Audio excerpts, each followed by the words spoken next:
So today was the last show for the Young Turks on Current TV. We were on for about 2 years on Current, and I feel really conflicted about the last show, and I guess I just wanted to share my thoughts with you guys. The number one feeling I have is honestly relief. It was a tremendous challenge to do 2 shows in one day. I've been doing it for 3 years now between MSNBC and Current, and obviously doing the Young Turks online for 2 hours a day. And God, it's taking a toll on me, man. I'm hurt, dog. Don't ask me if I'm all right. I got back pain. I've gained a tremendous amount of weight. I wasn't a skinny guy to begin with, right? And so personally, it's been pretty hard for me. Obviously, there's a lot of great things about it. We got to spread our message to a lot more people. We got some TV money. Always keeping it real, okay? But I want to talk about the upsides of Current a little bit and how I felt about those 2 years. And a lot of people might look at it and go, oh, well, you know, it didn't work, so sad day, right? I honestly, I know a lot of people are going to believe this. The haters are always going to hate. But I think that it did work. Now, I mean, it's a curious thing to say, right? Because we're off the air now. It got bought by Al Jazeera America, and they're going to do their whole new slate of programming. But it worked in the sense that in those times, the people that watched got something that they weren't seeing anywhere else on television. It wasn't just pro-Democratic Party, certainly obviously wasn't pro-Republican Party, it wasn't pro-establishment, it wasn't pro-government, it wasn't pro-military. It was honest and real and independent. And we don't get a lot of that on television. So for as long as it lasted, it was great. And you know, people sometimes, conservatives love to point to Air America and go, ha ha, look, Air America didn't work. But really, think about it this way. Now, sure, of course, it was in business and it went out of business, which, by the way, happens to a lot of people and to a lot of companies. Go and find your local Circuit City and see how that turned out. Now, does that mean that Circuit City was a failure for its entire existence? Of course not. I mean, you can go company by company. Now, why do I say Air America was a success in its own right?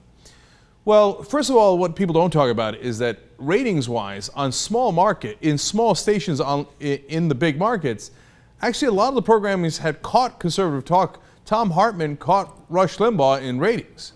So that actually happened already. But much more importantly, look at the seed that was planted and the mighty oaks it grew into. Al Franken, now Senator Al Franken, Rachel Maddow, now the top-rated show on MSNBC. Mark Maron was on Air America, let alone Tom Hartman and Sam Cedar and Randy Rhodes and all the other wonderful talent. And then the Young Turks. And we were on there. We're now by far the largest online news show. We've got over 1 billion views on YouTube alone, and this goes on and on. This month we had 55 million views, 151 million minutes viewed. Now, look, our career was already, you know, in existence, doing all right before Air America. We were on Sirius Satellite Radio. We were on XM. Obviously, Al Franken had a career. Mark Maron, Sam Cedar, all these guys did, right? Rachel started on Air America. But it all helped to give us a further push. Now, what were the seeds planted by Current? So we were on there, Jennifer Granholm was on there, Elliot Spitzer, Al Gore, obviously, Michael Schur, who got to host his own television show for the first time, The War Room with Michael Schur after Jennifer Granholm stepped down, John Fugelsang, Stephanie Miller, Bill Press, etc., right? But look, it was, for me, one of the greatest experiences of my life to do election coverage with the former Vice President, Al Gore, Elliot Spitzer, Jennifer Granholm, Fugelsang, and Schur. What an unbelievable team. What a fountain of knowledge. I don't know how other people felt about it, but I felt terrific about it. And I thought we did some great shows. And I don't know what those mighty oaks from Current will be, but I do know that it planted seeds.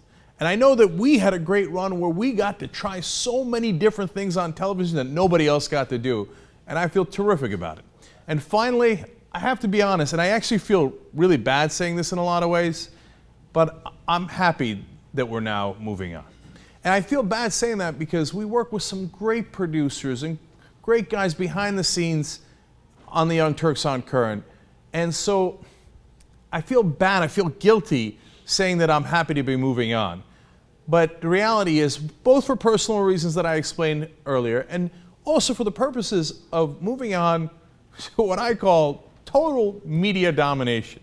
The Young Turks, we've already, conquered online video news, which is a pretty significant thing to conquer. It doesn't mean we're not going to fall off the perch. It doesn't mean we're, can't do anything wrong. It doesn't mean that we've made it and it's over and we're retiring to the Bahamas, etc.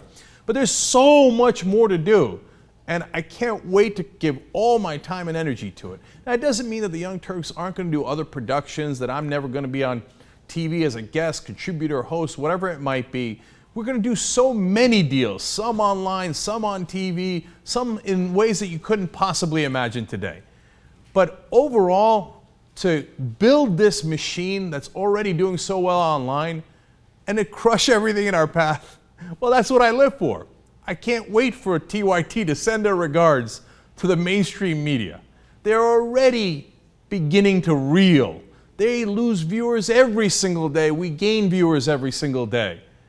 So today, whether conservatives or other doubters believe it or not, you keep doubting while we keep doing, right? And whether you believe it or not, I'm very happy today because I'm incredibly optimistic about the future. I'm optimistic about the present because it's going so well. And I can't wait to tackle the rest of what's ahead of us. So, onward to glory.